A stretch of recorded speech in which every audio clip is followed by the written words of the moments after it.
Sir cut off बहुत high गया है, क्या करें, पढ़ाई करो, इतना भी रोना रोले सर कट ऑफ हाई चला गया, सर वैकेंसी कम आ गई। मेरे भाई मैं चीज़ों से फ़र्क ही नहीं करता था कट ऑफ क्या गई है, वैकेंसी क्या गई है। कारण बहुत सिंपल है, मेरे बदलने से चीज़ें नहीं बदलने वाली है कि 10,000 लोगों को नौकरी देनी है और सरकार ने 8,000 लोगों को नौकरी दे दिया और 2,000 ऐसे ही रख दिया। नहीं है ना। कट ऑफ हाई गई है तब भी तो जितनी वैकेंसी है उतने तो लोगों को सिलेक्शन मिलेगा ही मिलेगा। सीजीएल में कट ऑफ कितना भी हाई चला जाए, अगर 9,000 वैकेंसी आई है तो जो शुरू के जो टॉप 9,000 लोग होंगे उनको तो मेरे भाई सिलेक्शन मिलेगा ना। ऐसा तो नहीं होगा कट ऑफ को हाई कर दिया जाएगा, 1,000 लोगों को लेके आ जाएगा और 8,000 लोगों को पीछे के दरवाजे से एंट्री दे दी जाएगी। बच्चे इस बात को मान लो कि आज के समय में बच्चे होशियार हैं, जागरूक हैं, पढ़ाई कर रहे हैं।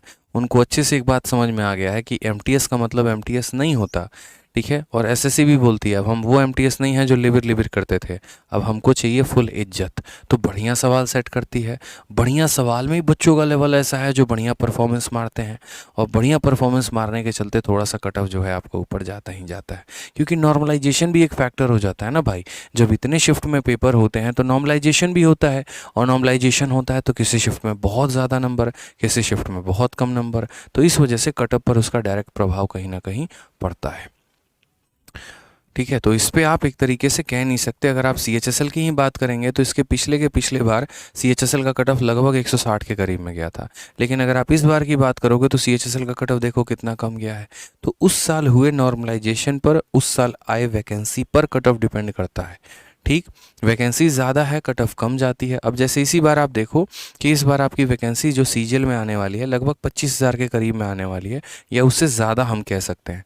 जब हमारे पास इतनी ज़्यादा वैकेंसी आएगी तो अगर इस बार का प्री का पेपर होता ना तो आपका कट ऑफ बहुत डाउन जाता। क्यों कट ऑफ डाउन जाता? क्योंकि जब हम ज़्यादा लोगों को सेलेक्ट करना है तो हम कट ऑफ को कम रखेंगे ताकि ज़्यादा से ज़्यादा लोगों की एंट्री ले पाएँ।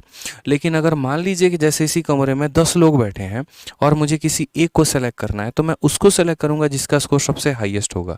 लेकिन अगर मुझे 7 लोगों को सेलेक्ट करना है ना तो मैं उसको सेलेक्ट करूंगा जिसमें से टॉप 7 लोगों को सेलेक्ट करूंगा। उस टॉप 7 लोगों में ऐसा हो सकता है पहले वाले का स्कोर बहुत ज़्यादा हो सकता है, सातवें का बहुत थोड़ा कम भी होता है। तो उस हिसाब से आप एक तरीके से एंट्री को देख सकते हैं। पहले वाले का अगर स्कोर 190 है मानो 200 में, तो यहाँ कट ऑफ 190 पे जाएगी। लेकिन अगर मुझे 7 लोगों को लेना है और जो 7वां व्यक्ति है उसका यहाँ पर मार्क्स 120 है तो कट ऑफ 120 पे जाएगी। तो वैकेंसी भी बहुत बड़ा एक फैक्टर करता है कि कितने लोगों का चयन होने वाला है और कितने लोगों का हम सिलेक्शन लेने वाले हैं। आप लोग जो है बस अपने मन में दृढ़ निश्चय लेकर चलिए कि आपको पढ़ना है। आज मेरे भाई कंपटीशन हर जगह पे है। आज आपका ऑनलाइन में कंपटीशन है, आपके अपने दोस्त, आपका अपना भाई, आपका अपना रूममेट, हर कोई आपको compete कर रहा है। मैं ऑफलाइन में पढ़ाता हूँ, बिलीव करिए ऑफलाइन में खतरनाक कंपटीशन है। ऑनलाइन के बच्चों को तो मैं देख नहीं पाता हूँ, सामने से मैं उनसे मिल नहीं पाता। ठीक है, हाँ बस पता होता है आप वहाँ पढ़ रहे हैं, कमेंट कर रहे हैं, मैं आंसर दे रहा हूँ, यहाँ मैं पढ़ा रहा हूँ, बस उतना। ऑफलाइन में मेरे सामने बच्चे बैठे होते हैं, क्वेश्चन देता हूँ ना बोर्ड पे, तो कुछ तो ऐसे होते हैं कि अगर मैं क्वेश्चन नंबर 40 पे हूँ तो वो 50 पे है, मेरे से भी 10 सवाल आगे होते हैं और मेरी ही शीट के क्वेश्चंस में आगे होते हैं। ठीक है, कुछ ऐसे होते हैं यहाँ पर जिनको वो भी समझ में नहीं आता जो मैंने कराया, और कुछ तो ऐसे होते हैं जो धीरे धीरे मुझे ऐसा लग रहा है, ठीक है, कि लेवल उनका उतना अच्छा नहीं है लेकिन मेहनत करके वो बहुत आगे तक जा सकते हैं। तो बहुत फ़र्क होता है, डिपेंड होता है यहाँ पे। वहाँ भी अगर मैं आज के समय में बात करूँ तो ऑफलाइन जो है एक तरीके से जो बच्चों का लेवल वहाँ पर मैं देखता हूँ, जिस तरह के वो डाउट लेकर आते हैं, तो कंपटीशन वहाँ भी आई है। बच्चा तत्पर है, 12-12 घंटे, 13-13 घंटे बैठ के पढ़ता है। लाइब्रेरी में अगर मैं वहाँ पर बात करूँ सिटिंग में उनकी, जब मैं देखता हूँ, ठीक है, आंखों के नीचे काला। मैंने कहा रात को सोया नहीं क्या? अरे नहीं सर, लाइब्रेरी में 4-5 दोस्त थे, चाय पी के पढ़कर पूरी की पूरी रात बिता दी सर, पूरा अलजेब्रा ख़त्म कर दिया। तो मेरे भाई कंपटीशन है कहाँ? कोई छोड़ रहा है आपके लिए कंपटीशन? ये बताओ। 8 महीने एक बच्चे को आए हुआ ऑफलाइन में, एक बच्चा बता रहा था अपनी कि सर 8 महीने मुझे यहाँ पर आए हुए हैं और 8 महीने में राइट नाउ उसका जो स्कोर आ रहा है वो 130-140 आ रहा है। वो अगले 4-5 महीने में क्या लगता है आपको 150, 160, 170 प्लस आराम से स्कोर करेगा, क्योंकि मेहनत होती है, लगन होती है। ठीक है, अक्सर बच्चे पिट जाते हैं जीएस के मैटर में, पिट जाते हैं। ठीक है, जीएस को थोड़ा हल्के में ले लेते हैं, वोकैबलरी को हल्के में ले लेते हैं।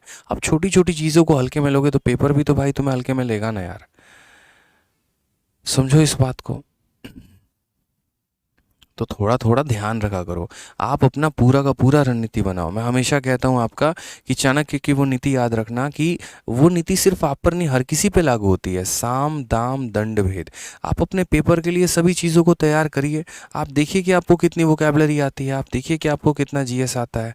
आप सभी चीज़ों के बारे में एक प्रॉपर रूटीन में तो लेकर आइए, शेड्यूल तो बनाइए, पढ़िए तो सही। ठीक है, तभी तो मज़ा आएगा ना। पढ़ेंगे ही नहीं तो कहाँ से फ़ायदा होगा? फिर तो चाहे आप कितना भी रोना रोले, सर कट ऑफ हाई चला गया, सर वैकेंसी कम आ गई। मेरे भाई मैं चीज़ों से फ़र्क ही नहीं करता था कट ऑफ क्या गई है, वैकेंसी क्या गई है। कारण बहुत सिंपल है, मेरे बदलने से चीज़ें नहीं बदलने वाली है।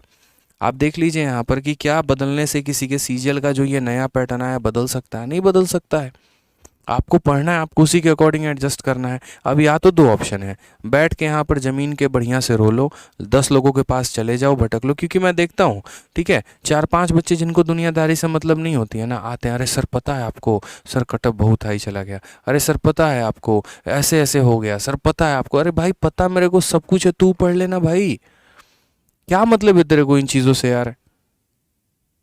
क्या ये सब पंचायत करने से, क्या ये सब चीज़ें करने से तुम्हें तुम्हारे हिस्से की नौकरी मिलने वाली है? फिर फालतू का पंचायतगिरी क्यों करते हो?